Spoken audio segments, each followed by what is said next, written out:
أعوذ بالله من الشيطان الرجيم. بسم الله الرحمن الرحيم. السلام عليكم ورحمة الله وبركاته.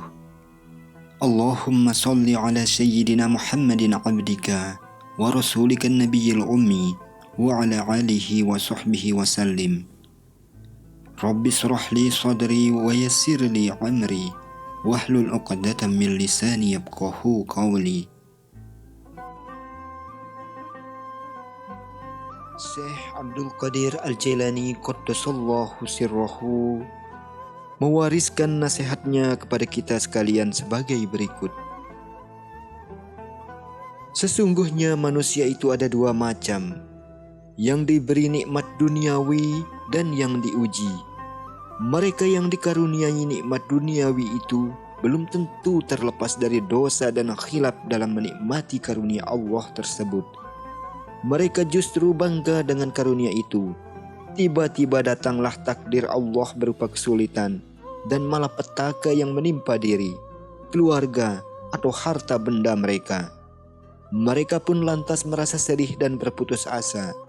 Mereka lupa akan segala kebanggaan dan kebahagiaan yang mereka nikmati dulu. Jika mereka diberi kekayaan, keselamatan dan kebahagiaan, mereka pun lupa diri. Mereka menduga bahwa keadaan itu akan kekal. Dan jika mereka ditimpa malapetaka, mereka pun lupa akan segala kenikmatan yang pernah mereka kecap dulu. Seakan-akan kenikmatan itu tidak pernah ada pada mereka.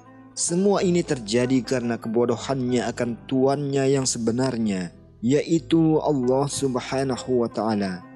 Andaikan mereka mengetahui bahwa Allah berkuasa melakukan apa saja yang dikehendakinya, baik menjatuhkan atau mengangkat, membuat kaya atau miskin, menyenangkan atau menyusahkan, memuliakan atau menghinakan, menghidupkan atau mematikan, dan seterusnya, maka tentulah mereka tidak akan menduga bahwa kebahagiaan dan kekayaan yang mereka nikmati itu akan kekal. Dan tentulah mereka tidak akan merasa bangga dan sombong atau putus asa dan kecewa jika kekayaan dan kebahagiaan dicabut dari mereka. Tindakan mereka ini disebabkan oleh kebodohan mereka tentang dunia ini. Mereka tidak mengetahui bahwa dunia ini adalah tempat ujian, tempat berusaha, tempat bersakit-sakitan, dan tempat bersusah payah. Dunia ini bagaikan buah dengan dua lapisan rasa. Di luarnya adalah rasa pahit dan di dalamnya rasa manis. Makanlah dahulu yang pahit itu, barulah kemudian yang manis. Seseorang tidak akan merasakan buahnya yang manis sebelum dia mengecap kulitnya yang pahit. Dia tidak akan dapat mencapai rasa manis itu kecuali setelah bersabar memakan lapisannya yang pahit. Oleh karena itu, barang siapa bersabar terhadap ujian-ujian di dunia ini, maka ia akan mengecap manisnya nikmat. Ibarat seorang pekerja, dia akan diberi upah setelah keningnya berkeringat. Tubuh dan jiwanya letih karena bekerja. Setelah semua jerih payah yang dia lakukan itu, maka dia akan mendapatkan jatah makanan dan minuman yang lezat, busana yang bagus, serta merasa senang dan bahagia meskipun tak seberapa. Dunia ini permukaannya pahit, ibarat madu dalam sebuah wadah yang dilapisi lapisan pahit di bagian atasnya. Orang yang hendak memakan madu itu tak akan dapat meraih madu murni atau yang tidak terkena rasa pahit sampai dia mengecap lapisan atas yang pahit itu. Karena itu, bila seorang hamba Allah telah berupaya keras menunaikan perintah Allah, menjauhi larangannya, pasrah kepadanya, dan telah merasakan kepahitan dari itu semua, menanggung semua beban beratnya, berupaya melawan hawa nafsu dan kehendaknya sendiri, maka Allah akan memberinya kehidupan baru yang lebih baik, kebahagiaan, kenyamanan, dan kemuliaan. Allah juga akan memeliharanya dan menjamin penghidupannya layaknya bayi yang disusui ibunya. Allah akan memberinya rezeki tanpa harus bersusah payah atau berusaha keras, baik di dunia maupun di akhirat kelak. Dia akan merasakan kenikmatan layaknya orang yang mengecap manisnya madu yang terdapat di lapisan bawah wadah setelah merasakan pahitnya lapisan atas. Karena itu semua seorang hamba yang telah diberi karunia oleh Allah hendaknya tidak merasa telah aman dari cobaannya, tidak terperdaya oleh kenikmatan, dan tidak merasa yakin bahwa kenikmatan itu akan kekal baginya, sehingga pada akhirnya lupa untuk bersyukur. Nabi kita Muhammad SAW bersabda, "An-ni'matu wahsiyatu faqayyiduha bisyukri." Kenikmatan adalah binatang buas, maka ikatlah dia dengan syukur.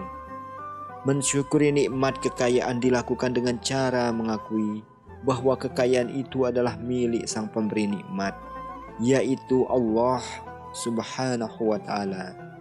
Senantiasa mengingatnya setiap waktu, mengingat kemurahan dan karunia-Nya, tidak mengklaim nikmat itu sebagai miliknya, tidak melampaui batas, tak meninggalkan perintahnya, diiringi dengan menunaikan kewajiban atas harta itu, seperti mengeluarkan zakat, membayar kafarat, nazar, sedekah, menolong orang-orang lemah, membantu mereka yang sedang membutuhkan, serta mengalami kesulitan akibat kondisinya yang tiba-tiba berubah menjadi buruk, yaitu ketika masa-masa bahagianya berubah menjadi duka lara. Adapun nikmat kesehatan, maka cara mensyukurinya adalah dengan mempergunakan seluruh anggota tubuh untuk menunaikan perintah-perintah Allah dan meninggalkan hal-hal yang diharamkan, kekejian, maksiat dan dosa. Demikianlah cara menjaga nikmat, mengairi tanamannya, menumbuhkan dahan dan dedaunannya, dan mempercantik buahnya. Inilah cara membuat manis buahnya, menghindari racunnya, mengunyahnya dengan lezat, mematiknya dengan nikmat. Inilah cara menjalarkannya ke seluruh anggota tubuh, sehingga keberkatan menyelimutinya melalui berbagai ibadah dan pendekatan diri kepadanya. Senantiasa mengingatnya, pada akhirnya semua itu akan memasukkan si hamba ke dalam rahmat atau kasih sayang Allah dan surga bersama para nabi, para siddiqin, syuhada dan orang-orang saleh. Mereka itulah sebaik-baiknya teman.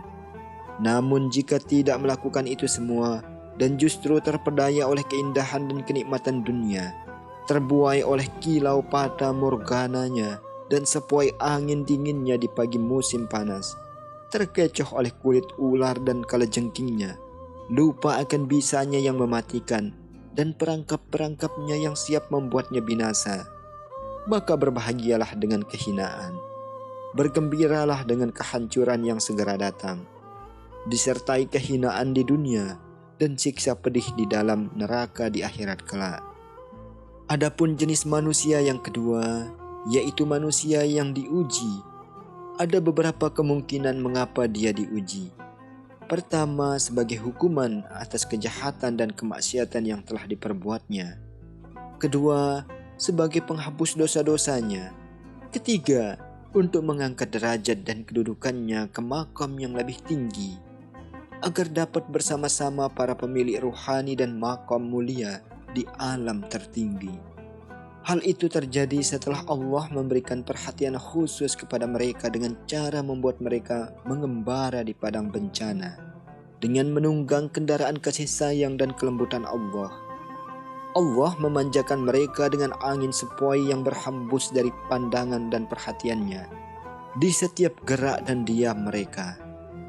Demikian karena ujian itu tidaklah ditujukan untuk menghancurkan dan menghinakan mereka, tetapi sebaliknya, ujian itu untuk memilih mereka, memunculkan keimanan hakiki mereka, dan membersihkannya dari segala kesyirikan, kesombongan serta kemunafikan.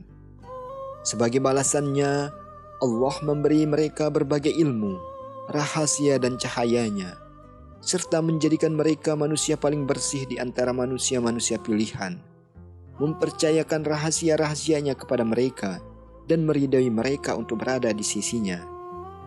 Nabi Muhammad SAW bersabda, "Al-fuqara'u sabru julasa'ur rahmani yawmal qiyamah." Orang-orang miskin yang bersabar adalah pendamping-pendamping Allah pada hari kiamat nanti. Mereka akan berada di sisi Allah di dunia maupun di akhirat. Di dunia dengan hati mereka, sementara di akhirat dengan jasad atau fisik mereka. Oleh karena itu, bencana ditimpakan kepada mereka untuk membersihkan hati mereka dari kotoran-kotoran syirik, memutuskan hubungan mereka dengan makhluk, sebab, angan-angan, dan kehendak. Di samping itu juga untuk menghancurkan kebanggaan, kesombongan, serta keinginan untuk mendapat imbalan derajat yang tinggi di surga dari berbagai ibadah dan ketaatan yang mereka lakukan. Tanda bahwa suatu ujian itu ditujukan sebagai hukuman adalah manakala si hamba yang mendapat ujian tidak sabar menerimanya, gelisah dan mengeluh kepada makhluk. Tanda bahwa ujian itu ditujukan sebagai penghapus dosa dan kesalahan adalah manakala si hamba bersabar, tidak mengeluh dan tidak menunjukkan kecemasan kepada teman dan tetangga, serta tidak merasa bosan melaksanakan perintah dan beribadah. Sedangkan tanda bahwa ujian itu ditujukan untuk meningkatkan derajat adalah manakala si hamba ridho dan pasrah, jiwanya tenang dan tentram terhadap perbuatan Allah, dan melenyapkan diri dalam ujian itu sampai masa ujian itu berakhir. Wallahu a'lam bishawab. Semoga bermanfaat. Wabillahi taufiq wal hidayah. Wassalamualaikum warahmatullahi wabarakatuh.